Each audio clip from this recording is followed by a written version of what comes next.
Hello and welcome back to my YouTube channel जिसका नाम है द टीचिंग गुरु। दोस्तों मेरा नाम है सुमित कुमार और मैं स्वागत करता हूं आपके अपने चैनल में एक और नई वीडियो के साथ। तो दोस्तों आज की जो वीडियो होने वाली है वो मैं आपको बता दूं, ये दोस्तों आपकी साइंस की वीडियो होने वाली है। ये दोस्तों आपके साइंस की वीडियो होने वाली है और आपको कुल इसमें अच्छे खासे क्वेश्चन देखने को मिलेंगे। और साथ साथ में दोस्तों आप यहाँ देख सकते हैं, मैंने हर आपको समझ आने के लिए दोस्तों मैंने हर फोटो में एक एक मैंने इमेज भी लगा दिया है। तो ठीक है, आपका पेपर कब दोस्तों? पेपर आपका 5 तारीख को। पेन ले लेते हैं यहाँ से। पेपर दोस्तों आपको 5 तारीख को है, 3 दिन बाद आपका पेपर है। ठीक है, और उससे पहले मैं आप लोगों को दोस्तों ऐसी क्वेश्चन बना के दे रहा हूँ जिससे आप लोगों को ज़्यादा से ज़्यादा बेनिफिट मिले। तो चलिए आज की वीडियो हम लोग शुरू करते हैं। पहला क्वेश्चन हम लोग यहाँ पर देखते हैं कि पौधे का कौन सा हार्मोन उसकी लंबाई बढ़ाने और प्रकाश की तरफ मुड़ने यानी कि प्रकाशानुवर्तन में मदद करता है। ठीक है दोस्तों, तो देखो आप यहाँ फोटो देख सकते हो। हालांकि ये फोटो इतना आप देखो कि ये पौधा जो कि गमले में लगा है ये दोस्तों प्रकाश की तरफ झुक जा रहा है। ठीक है, ये दोस्तों प्रकाश की तरफ क्या हो रहा है? प्रकाश की तरफ ये झुक जा रहा है। क्यों? किस हार्मोन के कारण? ये ऑक्सीजन हार्मोन के कारण। किस दोस्तों हार्मोन के कारण? ये ऑक्सीजन हार्मोन के कारण। अब देखो सरल शब्दों में हम लोग इसको समझते हैं। यह हार्मोन पौधे के शीर्ष यानी कि ऊपरी हिस्से पर बनता है। जब सूरज की रोशनी पौधे पर पड़ती है तो ऑक्सीजन छाया वाले हिस्से की तरफ चला जाता है। ठीक है, जिससे उस तरफ की कोशिकाएं बड़ी हो जाती हैं और पौधा रोशनी की तरफ दोस्तों झुक जाता है। ठीक है, इतना आपको याद रखना है। चलिए अब हम इसके पौधे के दूसरे भाग की बात करते हैं। बौने या छोटे पौधों की लंबाई को अचानक बढ़ाने के लिए किस हार्मोन का जबर उपयोग किया जाता है? देखो दोस्तों ऐसे याद रखना, अचानक जबरदस्ती दोस्तों अचानक बढ़ाने के लिए कोई भी पौधा अगर दोस्तों बौना रह गया है तो उसकी लंबाई को अचानक बढ़ाने के लिए करते हम लोग उसके साथ जबरदस्ती। जबरदस्ती से याद रखना जिब्रेलिन। जबरदस्ती से याद रखना जिब्रेलिन। क्या करते हैं हम उसके साथ जबरदस्ती। देखो पहले पौधा एक कैसा था? छुटका था। बड़े में दोस्तों पौधा कैसा हो गया है? बड़का हो गया है। जैसे कि रवि किशन नहीं कहते हैं छुटका समोसा बड़का समोसा, बड़का समोसा छुटका समोसा, ऐसे ही है। चलिए, यह हार्मोन तने को लंबा करने में मदद करता है। यदि किसी छोटे पौधे पर इसका छिड़काव किया जाए तो उसका तना तेजी से बढ़ता है। यह अंगूर के गुच्छे को बड़ा करने में भी काम आता है। जिब्रेलिन आप लोग इसको याद रखना। ठीक है, अब देखो दोस्तों जो मानव के हार्मोन है वो अलग हैं, पादप के हार्मोन अलग हैं। आपको ऐसे भी कर सकता है दोस्तों, आपको 4 दे देगा पादप के हार्मोन, एक आपको दे देगा ह्यूमन का हार्मोन और बोल देगा निम्न में से कौन पादप हार्मोन नहीं है, निम्न में से कौन प्लांटी हार्मोन नहीं है। तो आपको पता होना चाहिए। चलिए क्वेश्चन नंबर 3 की तरफ हम लोग दोस्तों बात करते हैं। पौधों में नई कोशिकाएं बनाने और कोशिका विभाजन यानी सेल डिवीजन को तेज करने का मुख्य कार्य कौन सा हार्मोन करता है? दोस्तों ये वेरी वेरी इंपॉर्टेंट क्वेश्चन है। ये हजारों बार सैकड़ों बार दोस्तों पूछता है कि कोशिका विभाजन की दर को कौन सा पादप हार्मोन दोस्तों तेज कर देता है? कोशिका विभाजन यानी कि सेल डिवीजन की दर को दोस्तों साइटोकाइनेन आपकी तेज कर देता है। साइटोकाइनेन आपकी क्या करता है? बहुत ज्यादा तेज कर देता है। सरल शब्दों में जान लेते हैं। साइटोकाइनेन का मुख्य काम दोस्तों पौधों को साइटोकाइनेन का मुख्य काम दोस्तों ये आपकी जो कोशिका को बांटना यानी विभाजित करना है। यह पत्तियों को लंबे समय तक हरा भरा रखता है और उन्हें जल्दी बूढ़ा यानी पीला होने से क्या करता है? रोकता है, साइटोकाइनेन। ठीक है, आपको इतना याद रखना है। चलिए अब हम बात करते हैं प्रश्न नंबर 4 की। यह एकमात्र पादप हार्मोन कौन सा है? मतलब वह एकमात्र पादप हार्मोन कौन सा है जो गैस के रूप में पाया जाता है और फलों को पकाने का काम करता है?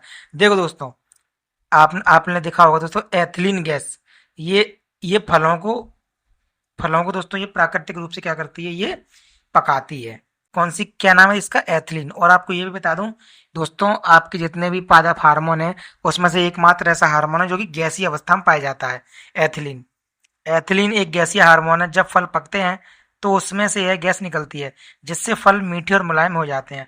देखो दोस्तों अगर मैं कहूं कि फल प्राकृतिक रूप से पकते हैं तो आपकी गैस हो जाएगी एथिलीन।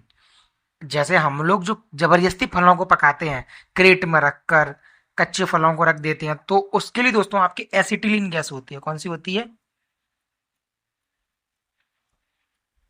एसिटिलीन गैस दोस्तों उसके लिए होती है, जबरदस्ती पकाने के लिए यानी कि ह्यूमन मेड किसी फल को पकाने के लिए। 5 नंबर देखते हैं। पौधों की वृद्धि को रोकने और पत्तियों को गिराने के लिए कौन सा हार्मोन जिम्मेदार होता है? एब्सिसिक हार्मोन दोस्तों, कौन सा हार्मोन? एब्सिसिक हार्मोन क्या होता है इसके लिए सबसे ज्यादा? जैसे कि देखो, पहला फोटो में देखिए आप लोग, कितना सारा पौधा है। दूसर का पौधे में दूसर का पेड़ में संपूर्ण पौधा दोस्तों क्या हो गया है? गिर गया है। क्या हो गया है? गिर गया है। सरल शब्दों में जानते हैं, यह अन्य हार्मोन पौधे को बढ़ाते हैं। जहां अन्य हार्मोन पौधों को बढ़ाते हैं, वहीं यह हार्मोन पौधे की वृद्धि को रोकता है। पतझड़ के मौसम में पत्तियों और फूलों का गिरना इसी हार्मोन के दोस्तों कारण क्या है? होता है। ठीक है,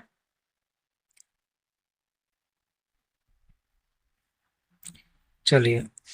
मैंने इसलिए दोस्तों आपसे पौधों के बारे में बात की, आपके एग्जाम में पौधों से संबंधित दोस्तों क्वेश्चन पूछता है। बात करते हैं, थोड़ा इसको जूम कर लेते हैं। हम्म, चलिए। नवीकरणीय संसाधन, रिन्यूएबल रिसोर्सेस किसे कहते हैं? ठीक है दोस्तों, नवीकरणीय संसाधन किसे कहते हैं? तो देखो, ऐसे संसाधन जो प्रकृति में असीमित हैं, जिनकी मात्रा कैसी है? सीमित नहीं है, असीमित है, कभी समाप्त नहीं होते और दोबारा प्राप्त किए जा सकते हैं, इन्हें हम लोग कहते हैं अक्षय भंडार।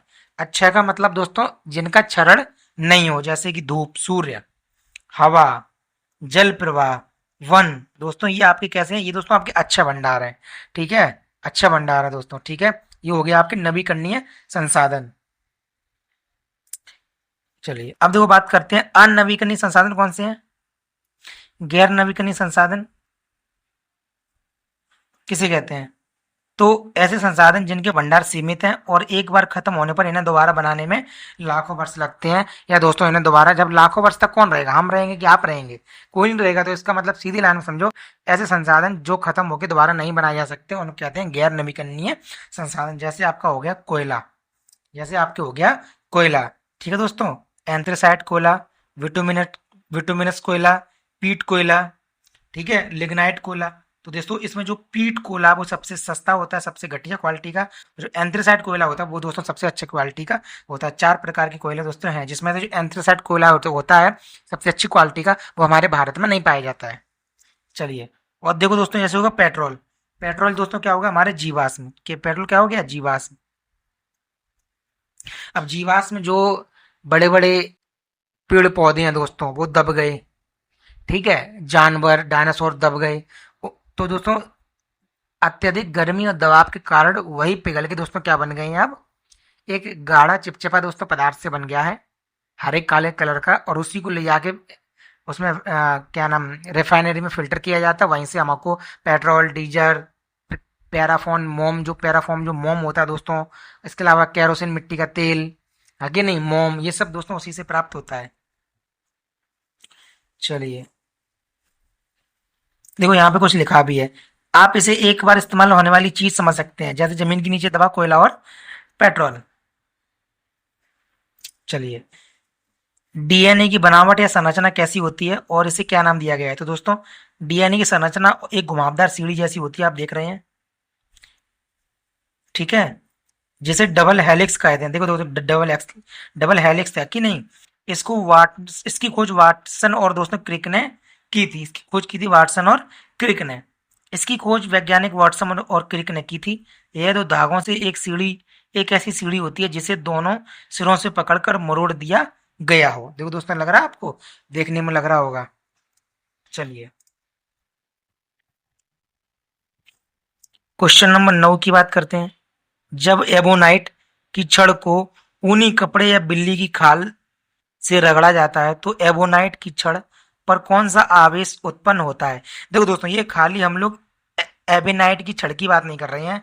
अगर आप, जैसे हम लोग सर्दियों में जो स्वेटर पहनते हैं, जो स्वेटर जो दो हम लोग जो पहनते हैं ऊन का स्वेटर, अगर वो स्वेटर को जब हम यानी उस स्वेटर को उतारते हैं तो उसमें चट चट की आवाज आती है, क्योंकि दोस्तों उस स्वेटर में ऋण आवेश उत्पन्न हो जाता है।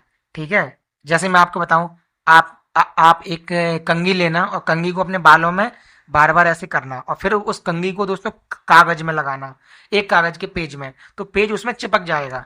ठीक है, पेज उसमें चिपक जाएगा क्योंकि उसमें ऋण आवेश उत्पन्न हो जाता है। देखो दोस्तों, ये रही एबोनेट की छड़ और इसके चारों तरफ क्या है? ऋण आवेश। एबोनेट की छड़ है, कौन सा ऋण है? ऋण आवेश। ऋण आवेश दोस्तों क्या होता है? 1.6 गुणा 10⁻⁻19 एक इलेक्ट्रॉन। ठीक है, 10⁻⁻19। तो दोस्तों एबोनेट की छड़ पर ऋण आवेश उत्पन्न होता है। ठीक है, विश्लेषण जान लेते हैं हम लोग इसके बारे में थोड़ा। रगड़ते यानी घर्षण के कारण ऊनी कपड़े से इलेक्ट्रॉन निकलकर एमोनाइट की छड़ में चले जाते हैं। विज्ञान का नियम है कि जो वस्तु इलेक्ट्रॉन ग्रहण करती है लेती है उस पर ऋण आवेश आ जाता है। ठीक है, यहाँ उल्टा होता है। चलिए अब हम बात करते हैं क्वेश्चन नंबर 10 की।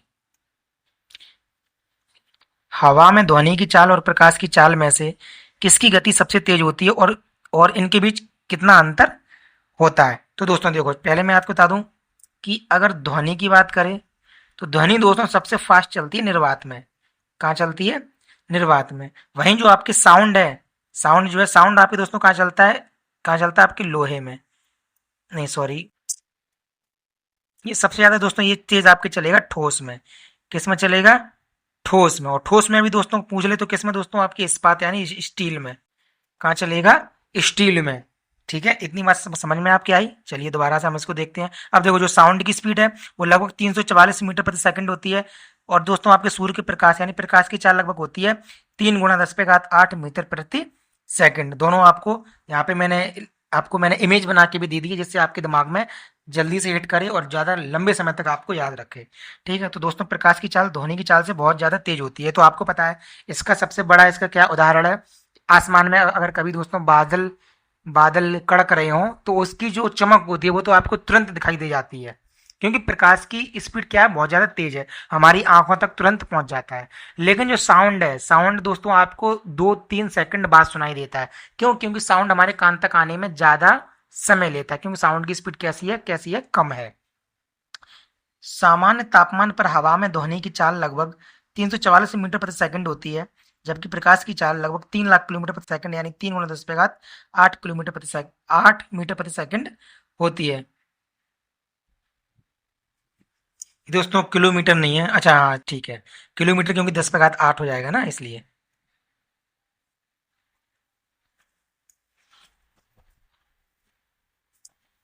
प्रश्न नंबर 11। धातुएं बहुत कठोर होती हैं जिन्हें आसानी से काटा नहीं जा सकता, लेकिन वे कौन सी धातुएं हैं जो इतनी मुलायम होती हैं जिन्हें साधारण चाकू से भी काटा जा सकता है? तो दोस्तों देखो, सोडियम और पोटेशियम।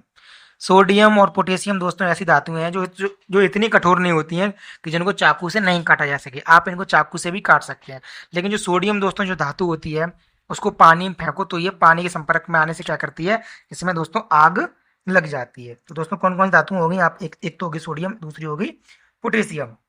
जो लोहा, तांबा धातुएं बहुत सख्त होती हैं, लेकिन सोडियम और पोटेशियम इनके विपरीत बहुत ही मुलायम सॉफ्ट धातु हैं।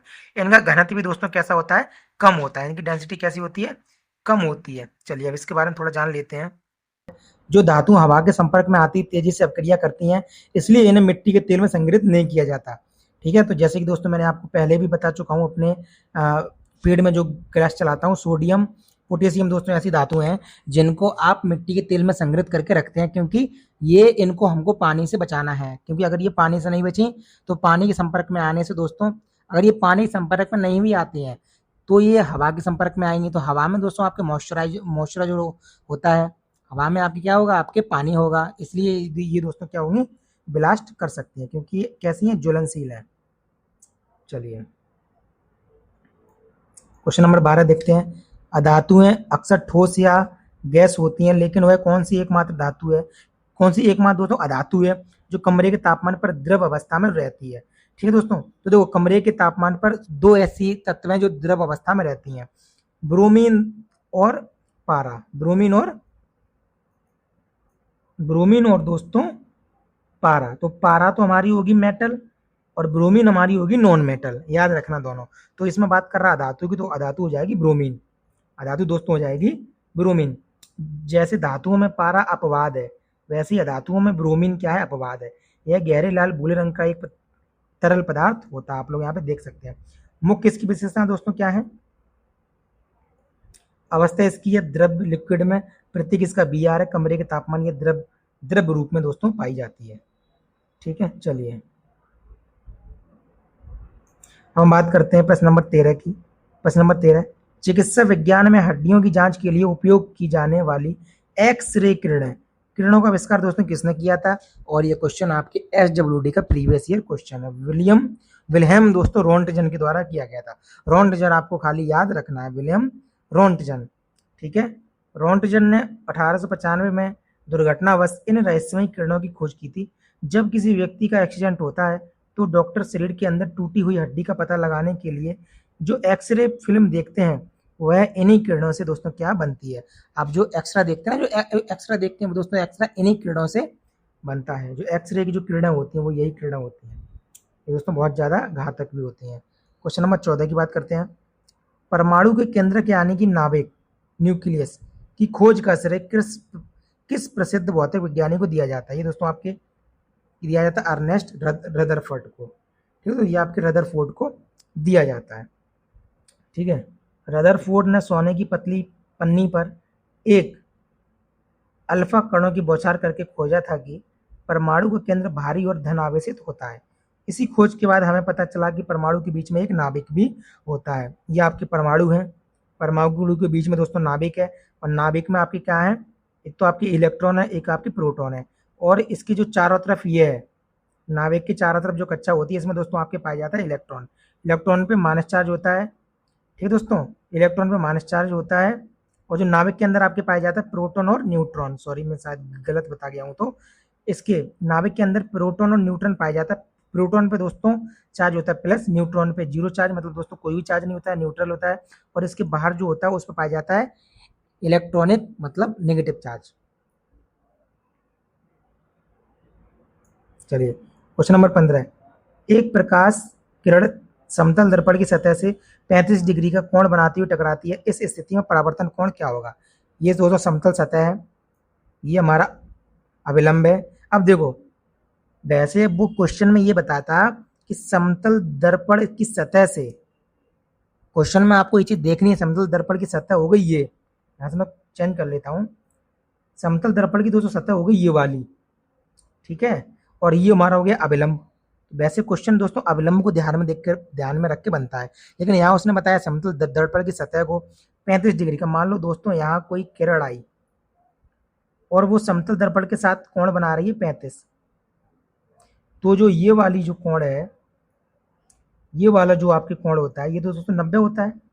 तो जब ये 35 हो गया तो ये वाला कोण कितना होगा? 55 होगा। और आपको पता है कि आपतन कोण दोस्तों हमेशा परावर्तन कोण के क्या होता है? बराबर होता है, ठीक है। तो ये इसी इसमें जाएगी, तो जब ये 55 है तो ये भी क्या बनेगा? 55, यानी कि जो परावर्तन कोण होगा वो भी दोस्तों कितना होगा? 55 होगा। कितना होगा? 55। तो 55 डिग्री यहाँ पे लगा लो, एकदम सही आंसर है। चलिए अब देखो ये आपकी बहुत ज़्यादा इंपॉर्टेंट है दोस्तों, ठीक है। 1 माइक्रोमीटर बराबर 10⁻⁻⁶ मीटर होते हैं। इसमें ज़्यादा कुछ दिमाग लगाने की जरूरत है नहीं। माइक्रो का अर्थ होता है किसी चीज़ का 10 लाखवां भाग, 10 लाखवां भाग। तो दोस्तों जब आप यहाँ पे जो माइनस की 6 घात है ना, तो दोस्तों 10 लाख में आपके 6 जीरो आते हैं, इसलिए है, ठीक है। क्वेश्चन नंबर 17 हम लोग देखते हैं। 1 नैनोमीटर में होती है 10⁻⁹। ये तो बहुत ईजी है, नैनो से याद रखना 9, ठीक है दोस्तों, नैनो से याद रखना 9। तो 1 नैनोमीटर कितने मान के बराबर होता है? 10⁹ मीटर। नैनो का अर्थ है 1 अरबवां हिस्सा। आज की आधुनिक नैनो टेक्नोलॉजी इसी सूक्ष्म स्तर पर काम करती है। दोस्तों जितनी भी जो आजकल जो जितने भी प्रयोग हो रहे हैं, ठीक है, साइंस में, वो दोस्तों आपके नैनो बायोटेक्नोलॉजी का यूज करके दोस्तों हो रहे हैं। चलिए ये भी क्वेश्चन पूछा गया क्वेश्चन है। 1 एंगस्ट्रॉम में दोस्तों 10⁻⁻10 मीटर होते हैं, ठीक है। हाइड्रोजन परमाणु की त्रिज्या दोस्तों एंगस्ट्रॉम में ही मापी जाती है, 0.5 एंगस्ट्रॉम होती है। तो परमाणु के आकार और प्रकाश की तरंग दैर्घ्य को मापने के लिए उपयोग किए जाने वाले 1 एंगस्ट्रॉम में कितने मीटर होते हैं? 10⁻⁻10 मीटर होते हैं, ठीक है। चलिए इसके बारे में थोड़ा जान लेते हैं। एंगस्ट्रॉम नैनोमीटर से भी छोटा मात्रक है। 1 मीटर के 10 अरब में हिस्से को 1 एंगस्ट्रॉम कहते हैं। हाइड्रोजन परमाणु की त्रिज्या लगभग 0.5 एंगस्ट्रॉम होती है। कितनी छोटी होती है?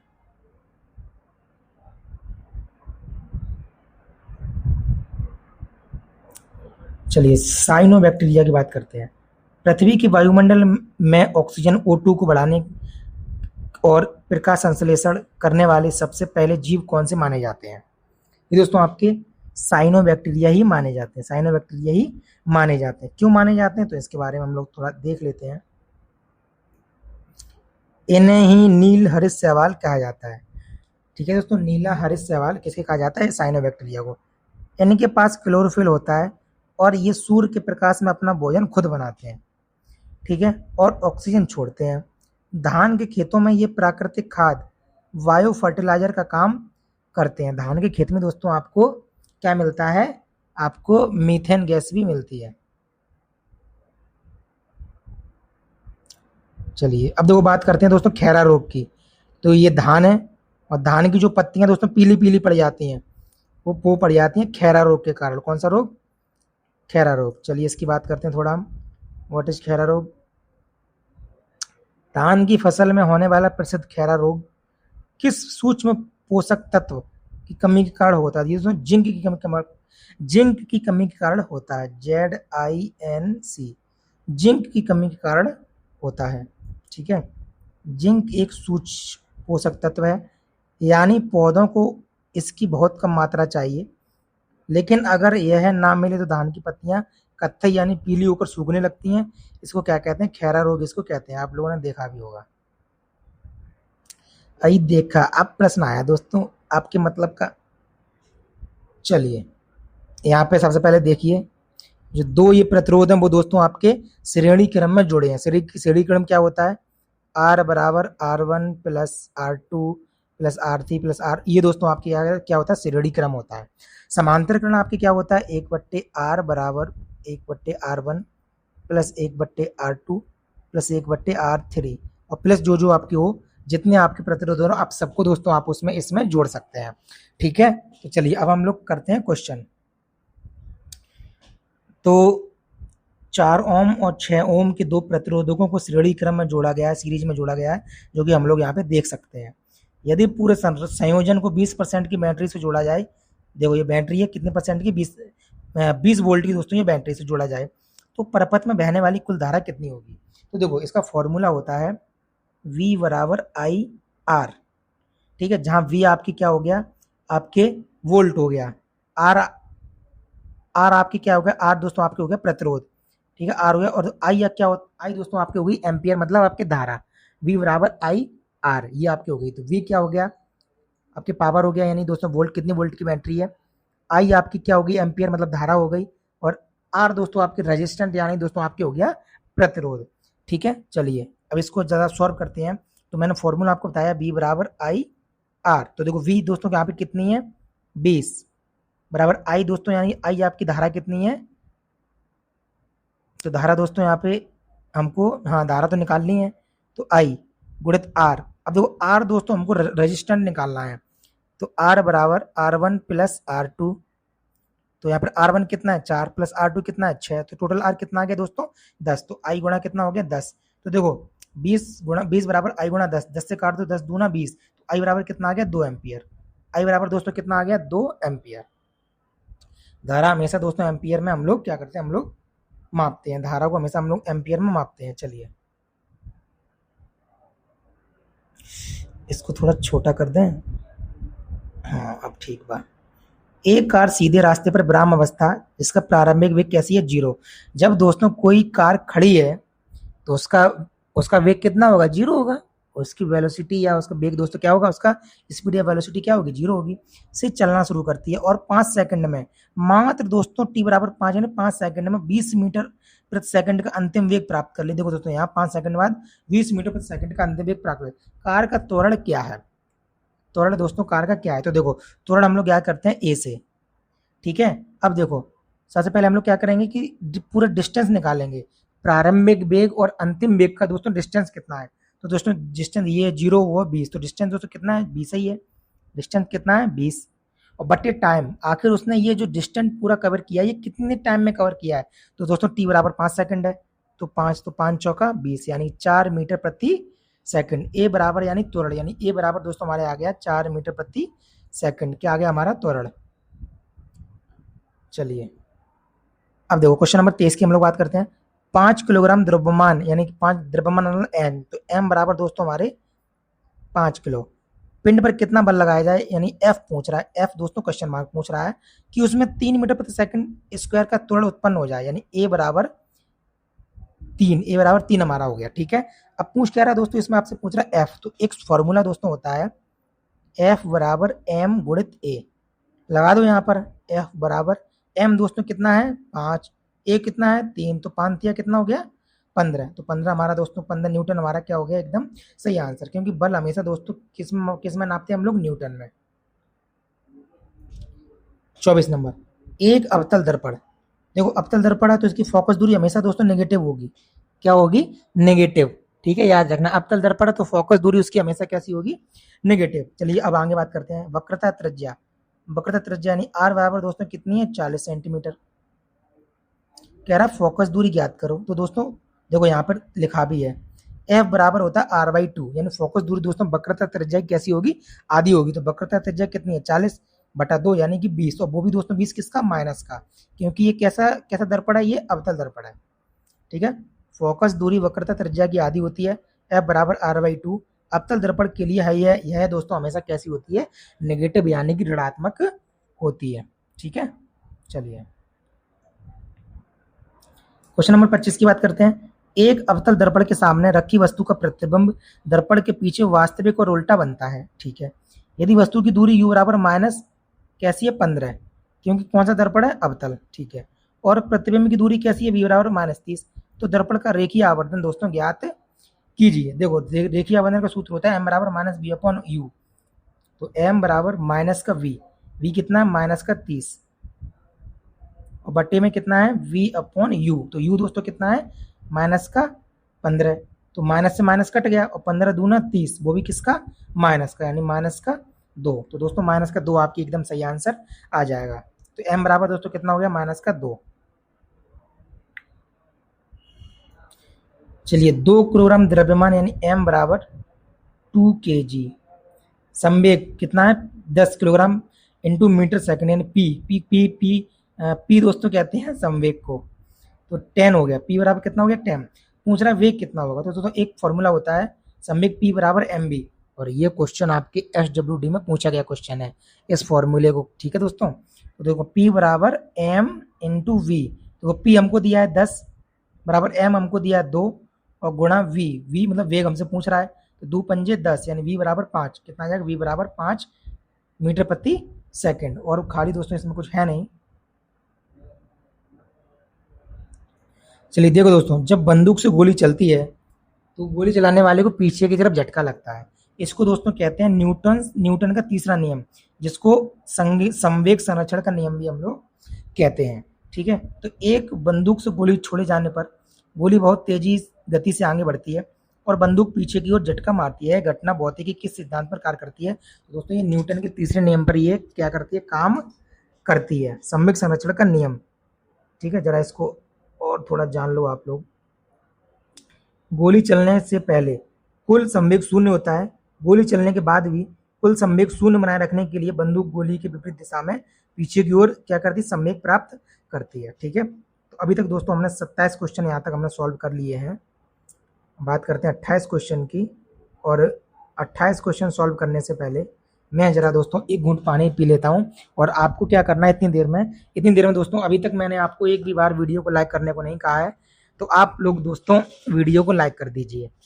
ठीक है, मुझे पता है कि बोलने के बाद भी बहुत से लोग दोस्तों वीडियो को लाइक नहीं करेंगे, तो आप इतना समझ लो कि मैं एक सिलेक्टेड कैंडिडेट होके 3 बार ये एग्जाम निकाला हूँ, ऊपर से गवर्नमेंट टीचर हूँ, फिर भी आपके लिए दोस्तों मैं यूट्यूब पर इतनी मेहनत कर रहा हूँ। यूट्यूब पर तो पैसे नहीं लगते हैं, तो आप बदले में क्या कर सकते हैं दोस्तों, आप बदले में एक छोटा सा लाइक तो कर ही सकते हैं, वीडियो को लाइक कर दीजिए। और जो दोस्तों कमेंट और जो जहाँ पर शेयर डाउनलोड का ऑप्शन आता है, वहीं पे दोस्तों एक आपको ऑप्शन देखने को मिलेगा हाइप का ऑप्शन, HYPEU, तो दोस्तों वीडियो को आप लोग हाइप भी कर दीजिए।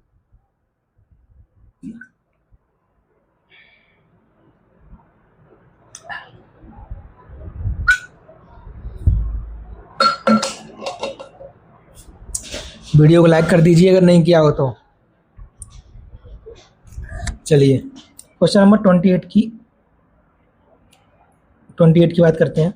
सन 1965 में, तो सॉरी 1665 में, चलिए आप लोग अगर पढ़ने वाले हैं तो मुझे बताओ 1665 में कौन सी संधि हुई थी? 1665 में दोस्तों कौन सी संधि हुई थी? संधि का नाम सभी लोग कमेंट बॉक्स में टाइप करेंगे। ठीक है, संधि का नाम सभी लोग कमेंट बॉक्स में टाइप करेंगे। ठीक है, तो सन 1665 में मृत कॉर्क के टुकड़े में सबसे पहले कोशिका यानी सेल की खोज किसने की? Robert Hooke. ठीक है, रॉबर्ट हुक ने। तो दोस्तों रॉबर्ट हुक ने मृत कोशिका की खोज की थी, ल्यूवेन हॉक ने जिंदा की खोज की थी। चलिए, तो रॉबर्ट हुक ने दोस्तों पहली कोशिका की खोज की थी। रॉबर्ट हुक ने खुद के बनाए माइक्रोस्कोप से कॉर्क में मधुमक्खी के छत्ते जैसी कोठरियां देखी, जिन्हें उन्होंने सेल नाम दिया। रॉबर्ट ब्राउन ने केंद्र की खोज की थी। ठीक है दोस्तों, रॉबर्ट ब्राउन ने केंद्र की भी खोज की थी। वाह, शाबाश बेटा, बहुत बढ़िया मुन्ना। 29, चेचक स्मॉल पॉक्स के खिलाफ दुनिया का पहला सुरक्षित टीका यानी वैक्सीन विकसित करने वाले वैज्ञानिक कौन थे, जिन्हें इम्यूनोलॉजी का पिता भी कहा जाता है? Edward Jenner. ये कई बार दोस्तों क्वेश्चन, ये है एडवर्ड जेनर। ठीक है, 1749 में पैदा हुए थे, 1823 में ये चल बसे। Edward Jenner. एडवर्ड जेनर ने 1796 में चेचक के टीके की खोज की थी। लुई पास्चर ने रेबीज का टीका और दूध के पाश्चुकरण की खोज की थी। किसने? लुई पास्चर ने। दोनों याद रखना। क्वेश्चन नंबर 30 की दोस्तों हम लोग बात करते हैं, और वीडियो देख लेते हैं कितनी लंबी हो गई दोस्तों। लगभग 30 ही मिनट की वीडियो हो गई है। चलिए, हाँ, प्रश्न नंबर दोस्तों 3 की हम लोग बात करते हैं। प्रश्न नंबर 3 की बात करते हैं। तो देखो, ये दोस्तों मिलाना लौह चुंबकीय, अनुचुंबकीय, प्रतिचुंबकीय। तो देखो, लौह चुंबकीय सबसे पहले मिला दो। लोहा किसमें चिपकता है? लोहा, निकिल, कोबाल्ट और इसमें चिपक जाएगा दोस्तों लोहा आपके। ठीक है, तो 30 में का पहले का तो हो गया 2, पहले का दोस्तों आपके हो गया 2। ठीक है, अब देखो, अनुचुंबकीय पदार्थ जो कि थोड़ा थोड़ा क्या करती हैं, अनुभव करती हैं। तो तांबा, पानी, हाँ, तांबा, तांबा, पानी, बिस्मथ, सोना, एल्युमिनियम, सोडियम, ऑक्सीजन। नहीं, ये नहीं, तो इसका ये हो जाएगा। दूसरे का दोस्तों हो जाएगा, और इसका हो जाएगा तीसरा, यानी कि कुछ ये हो जाए, सही हो जाएगा आपका। ठीक है, 30 का दोस्तों पहले आपके एकदम सही हो जाएगा। चलिए, चलिए देखिए कितना बढ़िया दोस्तों, मैं फूल बना के लाया हूँ, फल आपके बना के लाया हूँ, फिर भी आप लोग वीडियो को लाइक नहीं करते हैं। ऐसे काम कैसे चलेगा? क्वेश्चन नंबर 31 की तरफ चलते हैं। निषेचन, फर्टिलाइजेशन के बाद फूल का कौन सा भाग विकसित होकर एक मीठे या गूदेदार फल में बदल जाता है? यही क्वेश्चन आपसे घुमा के पूछा था कि दोस्तों कौन सा भाग वास्तविक फल बनाता है? वास्तविक फल दोस्तों कौन सा बनाता है? ओवरी, यानी अंडा से। क्या बनाता है? अंडा से। ये दोस्तों वर्तिकाग्र है, ये वर्तिका है, ये अंडा से है, और ये दोस्तों पूरा आपका क्या है? आम का, मस्त आम का फल है। कौन बताएगा ये कौन सा आम है?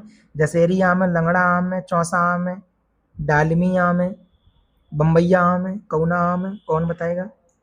चलिए,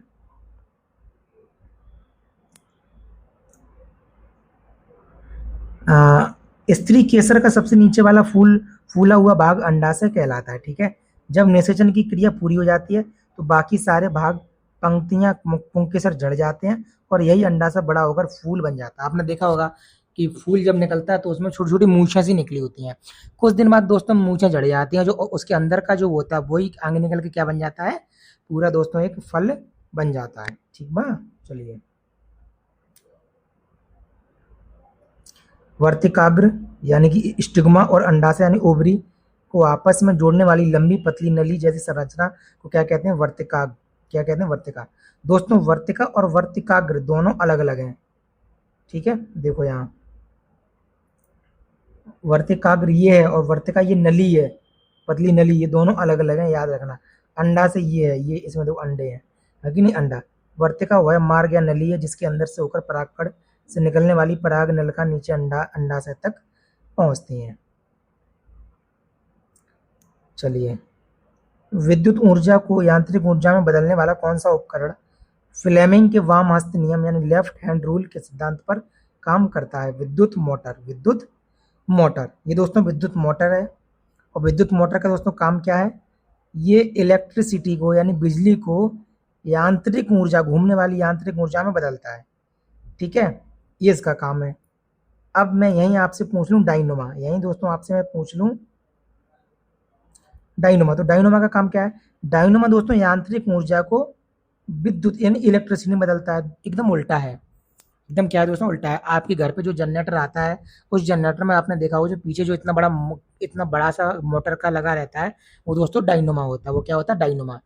ठीक है, इंजन डायनोमा को घुमाता है और वही डायनोमा घूम के क्या क्या बनाता है दोस्तों? बिजली को बनाता है। ठीक है, बिजली को दोस्तों क्या करता है? बनाता है। ठीक है, विद्युत मोटर, जैसे पंखे या मिक्सर की मोटर में जब धारा प्रवाहित की जाती है तो चुंबकीय क्षेत्र के कारण उस पर एक बल लगाया जाता है जिससे मोटर घूमने लगती है। इस बल की दिशा वाम हस्त नियम से निकाली जाती है। ठीक है, फ्लेमिंग के बाएं हाथ का नियम, फ्लेमिंग के दाएं हाथ का नियम। चलिए, ध्वनि तरंगें या किसी भी प्रकार की तरंग की आवृत्ति यानी एन फ्रिक्वेंसी प्रति सेकंड होने वाले कंपनों की संख्या को किस मात्रक में मापा जाता है? दोस्तों हर्ट्ज में मापा जाता है। ठीक है, आपने सुना होगा कि आवृत्ति को दोस्तों किस में बताते हैं? हम लोग हमेशा हर्ट्ज में बताते हैं। ठीक है, अब देखो यहाँ पे डेसिबल भी है, तो डेसिबल दोस्तों उसकी आवृत्ति को नहीं मापते हैं। डेसिबल दोस्तों किस में मापते हैं? उसकी ध्वनि की तीव्रता को मापते हैं। ठीक है, ये दोस्तों की आवृत्ति हो गई।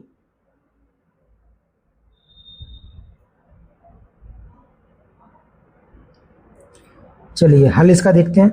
आवृत्ति का मात्रक हर्ट्ज होता है। ध्वनि की तीव्रता या लाउडनेस को डेसिबल में मापा जाता है, जिससे बच्चे अक्सर भ्रमित हो जाते हैं।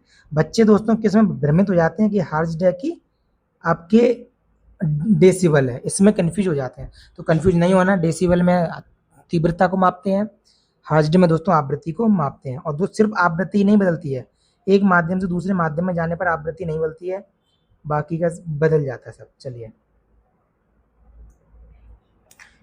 किसी पदार्थ के विशिष्ट प्रतिरोध या प्रतिरोधकता यानी कि का मात्रक क्या होता है, जो केवल पदार्थ की प्रकृति और तापमान पर निर्भर करता है? देखो, इसका प्रतिरोध का मात्रक होता है ओम। प्रतिरोध का मात्रक होता है ओम। विशिष्ट प्रतिरोधक का मात्रक होता है ओम मीटर।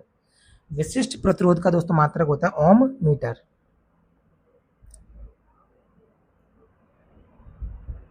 आई क्वेश्चन दोस्तों गारंटी बता रहा हूँ, पूछा जाएगा, मजाक नहीं कर रहा हूँ, ये वास्तव में क्वेश्चन पूछा जाएगा ये, और ये आपके करंट अफेयर से पूछा जाएगा। ठीक है, करंट अफेयर से।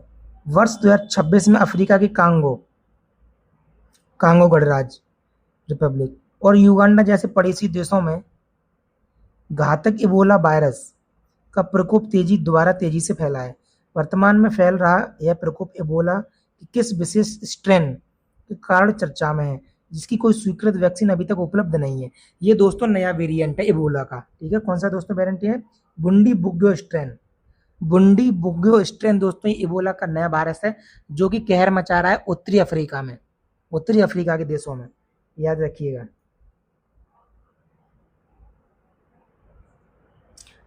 चलिए, स्वच्छ आकाश का रंग नीला नीला दिखाई देना और सूर्योदय का सूर्यास्त के समय सूर्य का लाल रक्ताभ दिखाई देना प्रकाश की परिघटना का उदाहरण है। सबको पता है प्रकाश का प्रकीर्णन।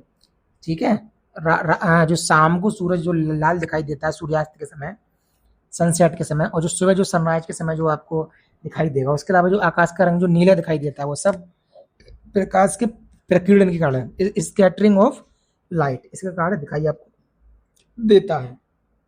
ठीक है, ये देखो दोपहर में कैसा सूरज, नीला प्रकाश ज्यादा प्रकीर्णित, और लंबा पथ नीला प्रकाश नीला रंग हटाता है, यानी लाल रंग क्या रह जाता है?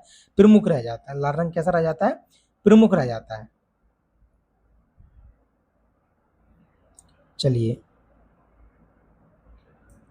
थोड़ा इसको देख लेते हैं, जब बात आई है तो कहा सूरज की रोशनी में हमें सभी रंग होते हैं। देखो सूरज की रोशनी में सभी रंग होते हैं। वायुमंडल के कण छोटे नीले रंग के प्रकाश को ज्यादा प्रकीर्णित करते हैं, इसलिए आकाश नीला दिखाई देता है। ठीक बा।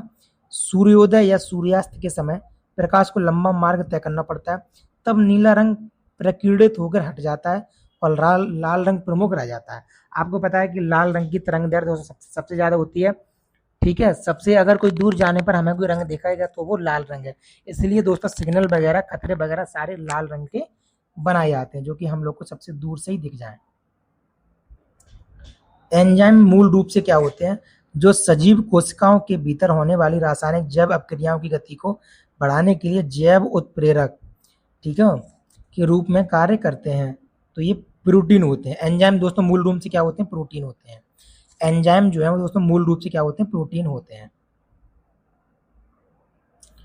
एंजाइम प्रोटीन की प्रकृति के होते हैं। ये बिना स्वयं उपभोग हुए प्रक्रिया यानी अपक्रिया की दर को बढ़ाते हैं और जैविक प्रक्रियाओं को निलंबित करते हैं। दोस्तों जैविक प्रक्रियाओं को निलंबित करते हैं। उस 39 की बात कर लेते हैं। इसको थोड़ा ऊपर करके 39 की बात हम लोग कर लेते हैं। जब किसी प्रोटीन का विकृतीकरण होता है, ठीक है, डीनेट्रिशन होता है, जैसे तापमान बढ़ने या पीएच बदलने पर, तो प्रोटीन की कौन सी संरचनात्मक अवस्था पूरी तरह अपरिवर्तित रहती है? तो प्रोटीन की कौन सी संरचनात्मक व्यवस्था पूरी तरह अपरिवर्तित रहती है? ठीक है दोस्तों, विकृतीकरण का दोस्तों मतलब डी न्यूट्रिशन। ठीक है दोस्तों, डी न्यूट्रिशन अगर किसी प्रोटीन का हो जाता है तो दोस्तों उसकी कौन सी संरचना नहीं बदलती है? उसकी दोस्तों जो फर्स्ट जो प्राइमरी जो उसका स्ट्रक्चर होता है वो नहीं बदलता है। क्यों? क्योंकि यहाँ पे देख लेते हैं एक बार,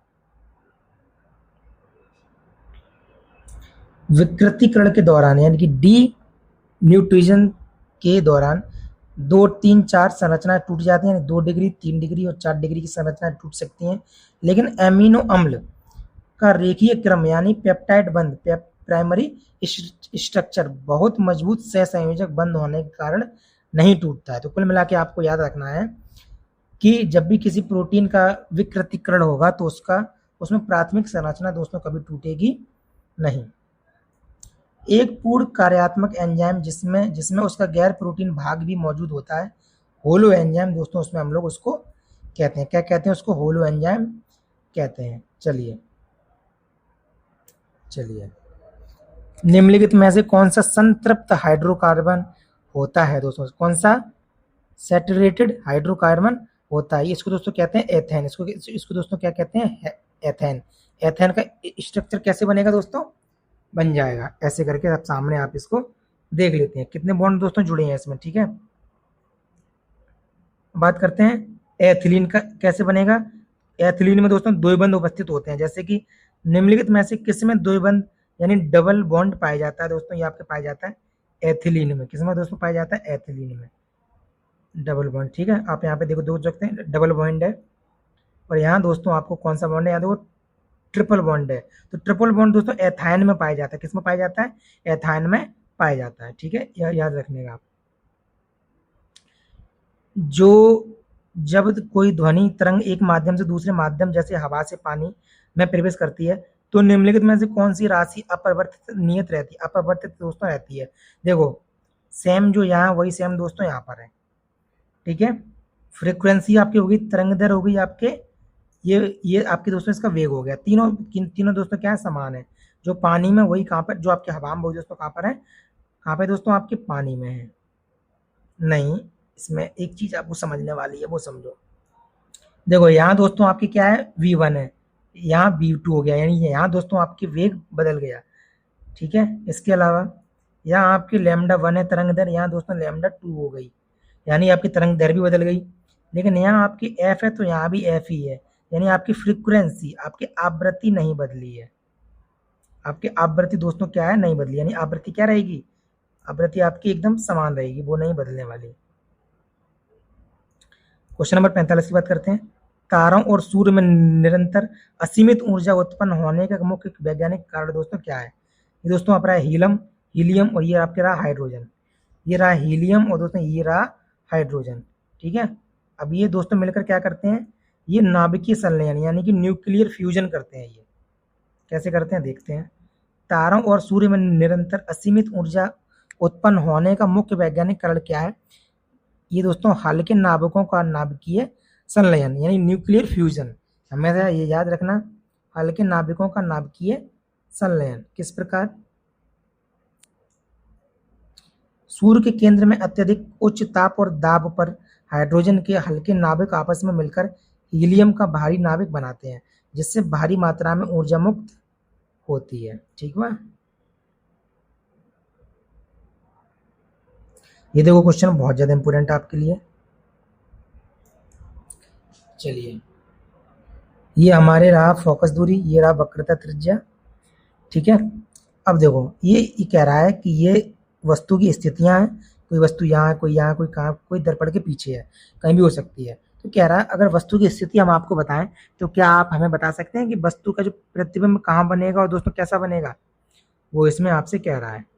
ठीक है दोस्तों, तो देखो जब भी कोई वस्तु अनंत पर रखी होती है तो उसका जो प्रतिबिंब हमेशा दोस्तों वास्तविक बनेगा, उल्टा बनेगा और अत्यधिक छोटा बनेगा, क्योंकि वस्तु बहुत दूर है, वस्तु दोस्तों अनंत पर है, अनंत पर है, तो उसका प्रतिबिंब कैसा बनेगा दोस्तों, हमेशा बहुत ज्यादा छोटा बनेगा। तो पहले का हो गया बी। ठीक है, पहले का बी देखो इसमें नहीं है, बाकी 3 में है, खैर उसमें तो दिखाई दे रहा है, उसमें क्या करना है। तो अब देखो वक्रता त्रिज्या दोस्तों, वक्रता त्रिज्या अगर कोई वस्तु रखी है तो उसका वो कहाँ बनेगा, वक्रता त्रिज्या पर बनेगा वास्तविक उल्टा और वस्तु के बराबर। ठीक है दोस्तों, जहां रखा है दोस्तों वहीं उसका प्रतिबिंब क्या होगा, बन जाएगा। अब देखो वक्रता केंद्र सी और फोकस एफ के बीच, यानी कोई वस्तु यहाँ है, कहाँ पर है, यहाँ है, तब उसका दोस्तों कहाँ बनेगा, तब उसका बनेगा वक्रता केंद्र सी से परे, वास्तविक उल्टा और वस्तु से बड़ा। कोई वस्तु ध्रुव और फोकस के बीच में, यानी कि ये रहा ध्रुव और ये फोकस, यहाँ कोई वस्तु है, तो दोस्तों उसका कहाँ बनेगा, दर्पण के पीछे बनेगा, कहाँ बनेगा, दर्पण के पीछे, यहाँ बनेगा, सीधा बनेगा और दोस्तों कैसा बनेगा, बड़ा बनेगा। ठीक है, तो आप यहाँ से देख लीजिएगा, इसको दोबारा भी पढ़ लीजिएगा। पेलाग्रा रोग, ये विटामिन बी3 जिसको कहते हैं नियासिन, उसकी कमी से होता है। इससे क्या होता है, इससे शरीर पर पपड़ीदार चकत्ते और मानसिक भ्रम जैसे लक्षण दिखाई देते हैं। किस विटामिन की निरंतर कमी के कारण दोस्तों, विटामिन बी3, विटामिन बी3।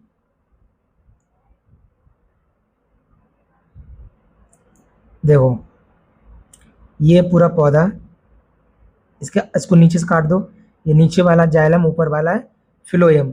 ठीक है, इनके कारण क्या है, जाइलम दोस्तों जल और खनिजों का परिवहन करता है जड़ों से पत्तियों तक। फिलोयम क्या करता है, फिलोयम दोस्तों भोजन शर्करा का परिवहन पत्तियों से करता है। तो दोस्तों फिलोयम ऊपर से इसको खाना देता है और जाइलम कहाँ से देता है, नीचे से। तो यही ठीक हो गया, जाइलम जल और खनिजों का परिवहन करता है और फिलोयम दोस्तों भोजन शर्करा का परिवहन करता है। आप लोगों ने सुना होगा पत्तियां जिनमें मैग्नीशियम पाया जाता है और पर्णहरित यानी कि क्लोरोफिल पाया जाता है, वो सूर्य के प्रकाश की उपस्थिति में और वायुमंडल में कार्बन डाइऑक्साइड की उपस्थिति में दोस्तों क्या करती हैं, फोटोसिंथेसिस यानी प्रकाश संश्लेषण की क्रिया करके पौधे को क्या करती हैं, भोजन बनाती हैं। ठीक है, इतना तो आपने पढ़ाई होगा ना। क्वेश्चन नंबर दोस्तों 49 की हम लोग बात कर लेते हैं।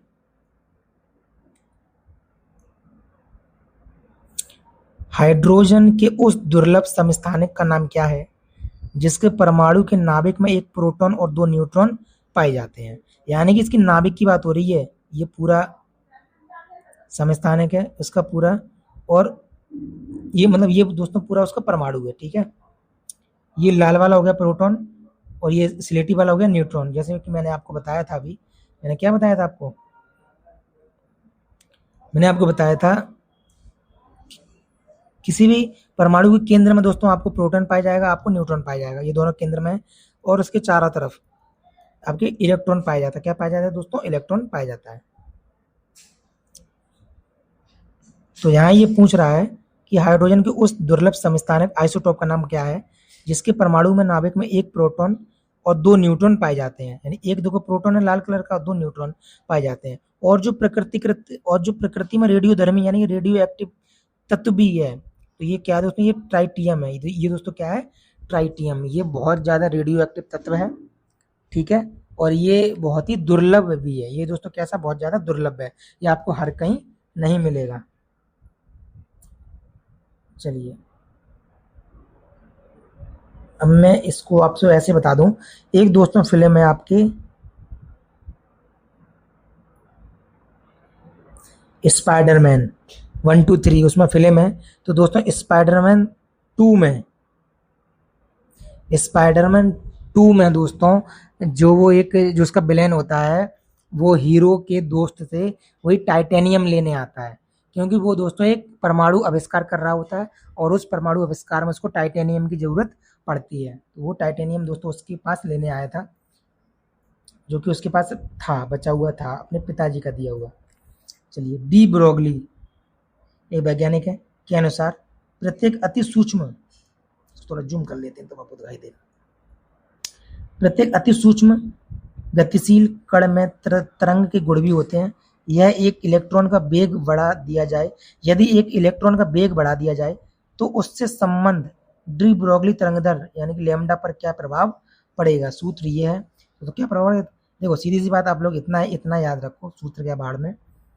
अगर एक इलेक्ट्रॉन का वेग आप लोग बढ़ा देंगे, वेग अगर आप बढ़ा देंगे तो ये दोस्तों ये इसके अपोजिट होता है, ये उसके प्रोपोर्शनल नहीं होता, ये दोस्तों उसके अपोजिट होता है।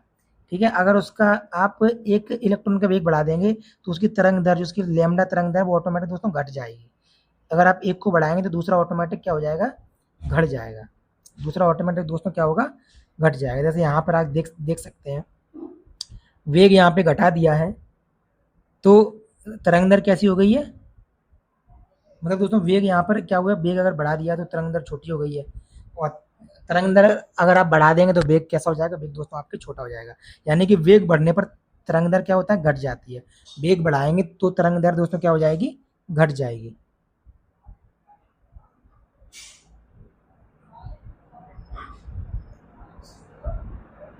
ये दोस्तों आ गया मादा जनन तंत्र। ठीक है, तो मादा जनन तंत्र में अंडाशय यानी ओवरी, अंडाशय ओवरी, ठीक है, से परिपक्व अंड कोश का यानी एग के बाहर निकलने की प्रक्रिया को अंडोत्सर्ग यानी कि ओवुलेशन कहते हैं।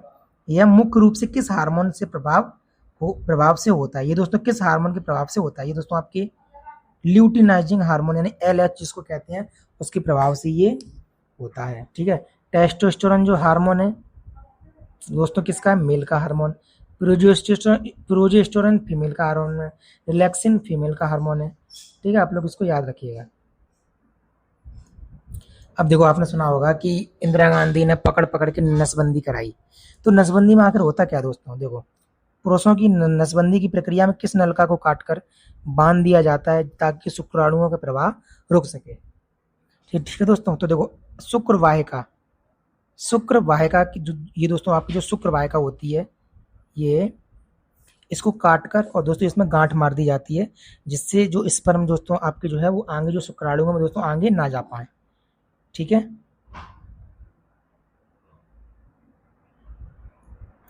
शुक्र वाहिका वृषण से शुक्राणुओं को आगे ले जाती है। पुरुषों में इसे काटने या बांधने की शल्य चिकित्सा पद्धति को वैस्कुटोमी कहते हैं।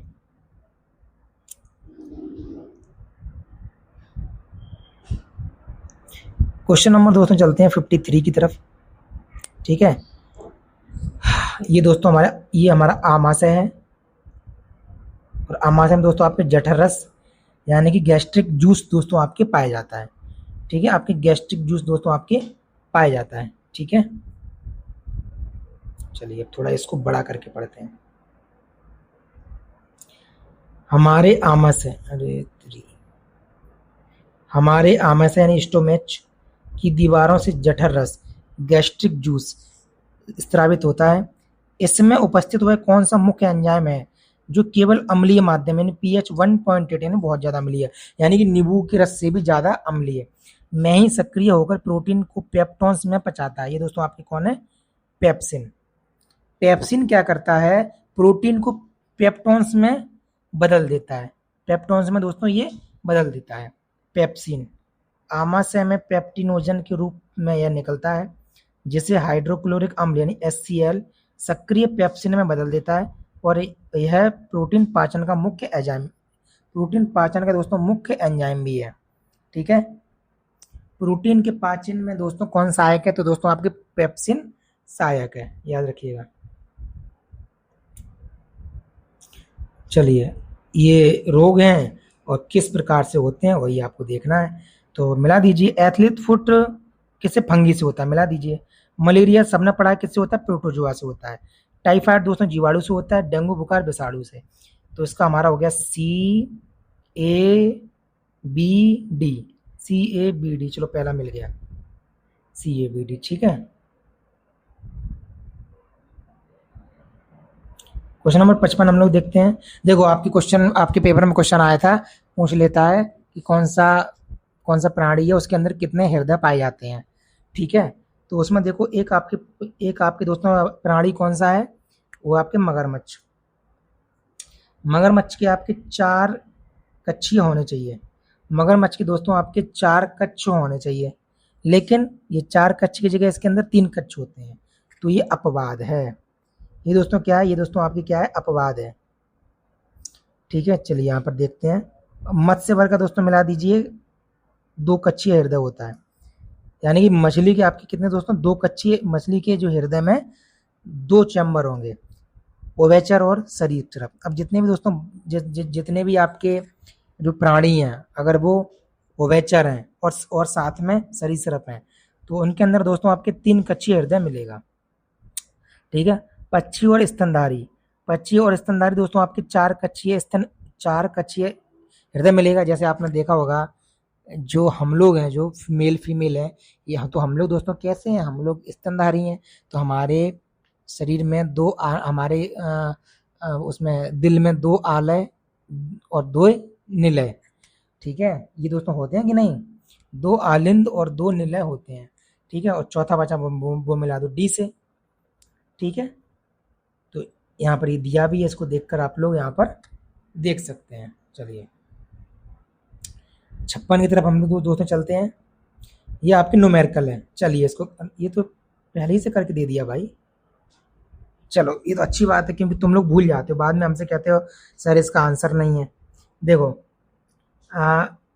शक्ति 400 वाट, मैं आपको यहाँ पे करके बता देता हूँ। पूछ रहा है ऊर्जा का मूल, तो देखो ऊर्जा, एनर्जी। ठीक है, 400 वाट। देखो 400 दोस्तों वाट में है, किलो वाट में बनानी है, क्योंकि यहाँ पे प्रति किलो वाट में, तो यहाँ पर हम लगा लेंगे नीचे 1000 सबसे पहले। ठीक है, अब 400 के बाद दोस्तों कितने घंटे चलाता है, 8 घंटे चलाता है, और 30 दिन तक चलाता है, और गुणा 3 रुपए के हिसाब से चलाता है। अब क्या करना है, काट दो इसको, कट जाएगा, 2 जीरो से 2 जीरो, 2 दूना 4, 2 पंजे 10, 5 छक्का 30। अब तो कटेगा नहीं, तो गुणा करो, 2 अट्ठे 16, और गुणा 6 तियो 18 करो, 16 अट्ठे 128, हासिल 12, 16 कम 16, और 16 12 दोस्तों कितने हो गए आपके, 28। कितने हो गए, 28, यानी 288 आपका आंसर आ गया। क्या करना है इसमें, ठीक है, 288 आपके आंसर आ गया। चलिए कॉकरोच, लड़कियों का फेवरेट, एक बार जूम करके दिखा देता हूँ। लड़कियों का फेवरेट कॉकरोच। खैर आजकल तो दोस्तों जितने भी जो पढ़ने वाले हैं वो सब क्या है, कॉकरोच। हम लोग दोस्तों क्या बन गए हैं, कॉकरोच। कॉकरोच पार्टी बन गए हम लोग। चलिए, अरे कॉकरोच जिसको कहते हैं तिलचट्टा, के हृदय में कुल कितने कच्छ चैम्बर्स पाए जाते हैं दोस्तों, कुल 13 कच्छ पाए जाते हैं भाई। ओ भाई, ले भैया धर्राटे काट रहा है ये तो। देखो कितने कच्छ हैं, 13, 1 2 3 4 भाई, 13 कच्छ पाए जाते हैं। और इसका जो खून दोस्तों लाल नहीं होता, सफेद खून होता है इसका। ठीक है, चलिए क्वेश्चन नंबर 58 की बात हम लोग करते हैं।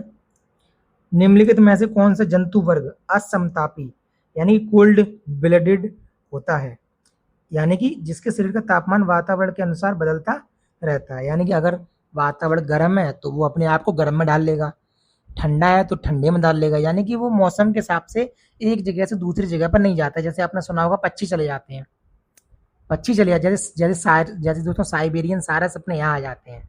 जब वहाँ गर्मी होती है तो वो यहाँ आ जाते हैं, जब यहाँ गर्मी होती है तो वहाँ चले जाते हैं, है कि नहीं। तो देखो ये जो सरीसृप वर्ग है, ये दोस्तों आपके क्या होता है, आपके कोल्ड कोल्ड ब्लडेड होता है, यानी असमतापी होते हैं।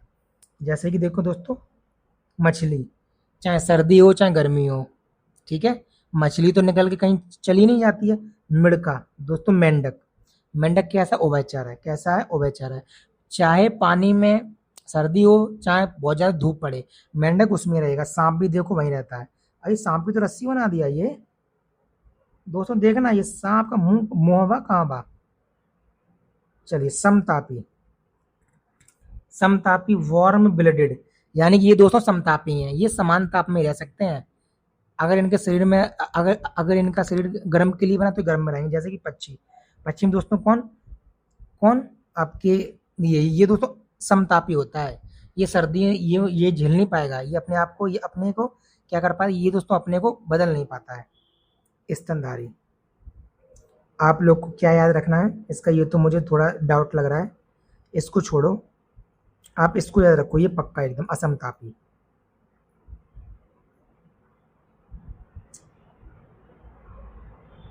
चलिए देखो, यहाँ थोड़ा देखो, जिप्सम है CaSO4 × 2H2O। इसको हम अगर 373 डिग्री केल्विन पर गर्म करेंगे तो ये प्लास्टर ऑफ पेरिस यानी पीओपी बन जाएगा। और जब ये पीओपी बन जाता है तो हम इसको कहते हैं CaSO4 × 12H2O। और इसी पीओपी से दोस्तों हम लोग क्या करते हैं, मूर्तियां बनाते कि नहीं। पहले लोग मिट्टी की मूर्ति बनाते थे, अब दोस्तों पीओपी की मूर्ति बनाते हैं। सांचा बनाया, सांचे में पीओपी भर दी, बन गई मूर्ति। तो मूर्ति बनाने में पीओपी का काम, ऊपर से आपके जो हैंड में अगर हड्डी बड्डी टूट जाती है तो प्लस्तर में, तो दोस्तों प्लस्तर में भी ऊपर पीओपी का काम हम लोग क्या करते हैं। ठीक है, तो ये यही पूछ रहा है कि हड्डियों को जोड़ने और मूर्ति बनाने में प्रयुक्त होने वाले प्लास्टर ऑफ पेरिस पीओपी का सही रासायनिक नाम दोस्तों क्या है। तो दोस्तों ये कैल्शियम सल्फेट हेमीहाइड्रेट इसको कहते हैं, CaSO4 × 12H2O, ये इसका नाम है। ये कब बनता है, CaSO4 × 2H2O यानी जिप्सम को 373 डिग्री केल्विन पर गर्म करने पर यह जल के अणुओं को त्याग कर प्लास्टर ऑफ पेरिस यानी कैल्शियम सल्फेट हेमीहाइड्रेट दोस्तों ये बन जाता है। क्वेश्चन नंबर 60 की हम लोग बात करते हैं। देखो, जंग लगने की प्रक्रिया, ये दोस्तों आपके रेडॉक्स अपक्रिया है, यानी कि ऑक्सीकरण और दोस्तों अपचयन की अपक्रिया है ये। ठीक है, अब देखो ये है अच्छी खासी प्यारी दोस्तों कील, लोहे की कील। जब इसमें ऑक्सीजन और यानी ये पानी मिल गया, यानी कि ऑक्सीजन और जल मिल गया, यानी उसमें H2O जब दोस्तों इसमें मिल गया, यानी O2 + H2O जब इसमें मिल गया तो उसकी नमी से दोस्तों इसमें क्या लग गई, इसमें लग गई जंग लगी कील का दोस्तों फॉर्मूला क्या है, यानी जंग को क्या बोलते हैं, Fe2O3 × H2O X नहीं है H2O इसको कहते हैं। तो ये ऑक्सीकरण की अपक्रिया, यानी Fe थी, पहला था लोहा, फिर ये क्या बन गया, ये Fe2। लोहा ऑक्सीकल्पित होता है, इसको छोड़ दो, सबको पता है लोहा क्या है दोस्तों, अन्य धातुएं भी कैसी होती हैं, ऑक्सीकल्पित होती हैं।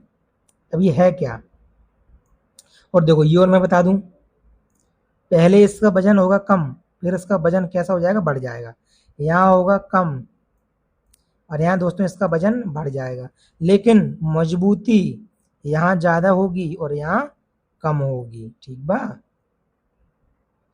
चलिए, लोहे पर जंग लगना, रस्टिंग ऑफ आयरन निम्नलिखित में से किस प्रकार की अपक्रिया के एक उत्तम उदाहरण है। ये दोस्तों आपके रेडॉक्स अपक्रिया यानी ऑक्सीडेशन अपक्रिया का दोस्तों क्या है, ये ऑक्सीडेशन और रिडक्शन अपक्रिया के ये दोस्तों क्या उदाहरण है। जंग लगने के कारण लोहे का ऑक्सीकरण होता है, जिससे जलीय फेरिक ऑक्साइड बनता है और वायुमंडल की ऑक्सीजन का अपचयन होता है, इसलिए यह एक रेडॉक्स अपक्रिया है। ठीक है दोस्तों, तो चलिए आज की वीडियो में हम लोग दोस्तों 60 क्वेश्चन रख रहे हैं। जल्दी आपको एक दूसरे विषय पर वीडियो देखने को मिलेगी। उससे पहले दोस्तों अगर आप मेरे साथ कांटेक्ट कुछ बात करना चाहते हैं, 91 93 64 89 31 91 93 64 89 31 दोस्तों मेरा व्हाट्सअप नंबर है। आप इस व्हाट्सअप नंबर से मुझे कॉल कर सकते हैं, व्हाट्सअप पर मैसेज कर सकते हैं। और चाहें तो दोस्तों आप मात्र 150 रुपये में, अब लास्ट 150 रुपये में दोस्तों आप मेरे साथ जुड़ सकते हैं। और मेरे जो भी नोट्स हैं दोस्तों, जो मैंने SWD के लिए अपने पेड बैच में पढ़ाए हैं दोस्तों, 500 रुपये में, 400 रुपये में मैंने जो भी पढ़ाए हैं, अब सब दोस्तों आपको मात्र 150 रुपये में मिल जाएंगे। जो नंबर दिया था आप उस नंबर पर मुझसे संपर्क कीजिएगा।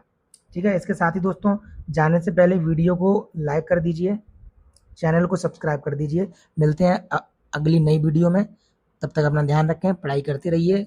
आने वाले एग्जाम के लिए सबको बहुत बहुत शुभकामनाएं। खैर उससे पहले अभी हम लोग दो तीन बार और मिलेंगे, तो पढ़ाई करते रहिएगा। जय भीम, जय भारत।